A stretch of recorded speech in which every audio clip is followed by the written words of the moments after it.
After my business failed, money stopped being math. It became personal.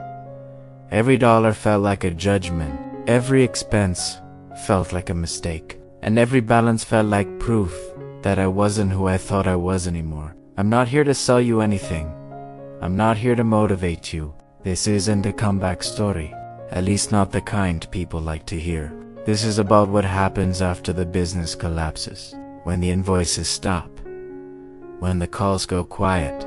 When the identity you built around being the one who figured it out starts to fall apart. And how money, which used to feel neutral, suddenly feels emotional. It didn't explode all at once. That's the part people don't talk about. It leaked. Slowly. A client didn't renew. Then another cash flow got tight. But I told myself it was temporary. I had spreadsheets that said I was fine. My bank account disagreed. I worked longer hours, slept less, started checking numbers before brushing my teeth. Every morning began with a calculation. How much runway do I really have? The day it actually failed was quiet. No dramatic phone call, no big confrontation, just a realization that the math no longer worked. And I couldn't fix it by working harder. I shut it down. And the moment I did, I didn't just lose income. I lost the story I told myself about who I was. Before the failure, money was a tool. After the failure, money was a mirror. Every swipe, every bill, every notification, it all reflected something back at me. That I wasn't in control. That I had misjudged myself. That maybe the success before wasn't proof of skill. Maybe it was luck. I stopped buying things I technically could afford. Not because of discipline. Because of guilt. Ordering takeout felt irresponsible. Replacing old clothes felt indulgent. Even spending on necessities came with a quiet voice saying, "You don't deserve this yet." Money stopped being about survival. It became about worth. Work felt different too.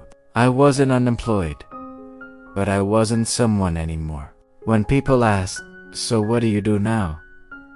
I stalled. I explained too much. Or too little. Anything to avoid the silence that followed the truth. And then there was identity. The hardest part. I used to introduce myself through outcomes. Founder, owner, builder. Now I avoided labels altogether. Because every label felt like a lie or a downgrade. This is usually where the motivational speech starts.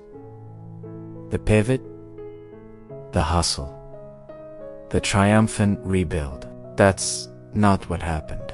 First came denial. I tried to recreate the old version of me in smaller ways. Same habits, same pace, same expectations, different resources. That mismatch hurt. Then came bad decisions. I said yes to work I should be side. Noto. I chased fast money. Not because it was smart, but because it was quiet. It temporarily shut off the anxiety. The lowest point wasn't being broke. It was realizing I didn't trust myself anymore. Every decision felt suspicious, even good ones. Rock bottom wasn't dramatic. It was repetitive. Waking up tired, checking balances, replaying mistakes. Day after day. No collapse, no rescue. Just stagnation. The reset didn't start with ambition. It started with containment. I stopped trying to grow. I focused on not bleeding, tracking expenses, separating emotion from numbers.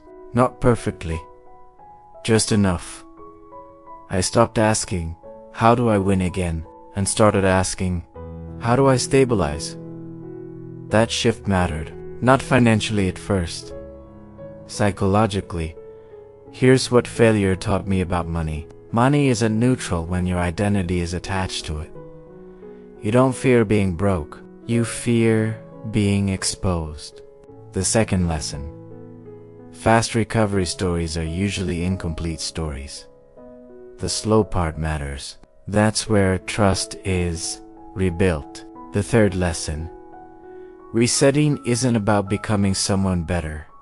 It's about becoming someone more honest. About your limits. About your patterns. About your relationship with risk. I didn't bounce back. I'm not back on top. Money still feels personal sometimes, but it doesn't control the conversation anymore. And that's enough for now. If you're in this phase, where money feels heavier than it should, you're not broken. You're weak, and that process is quieter and longer than anyone admits.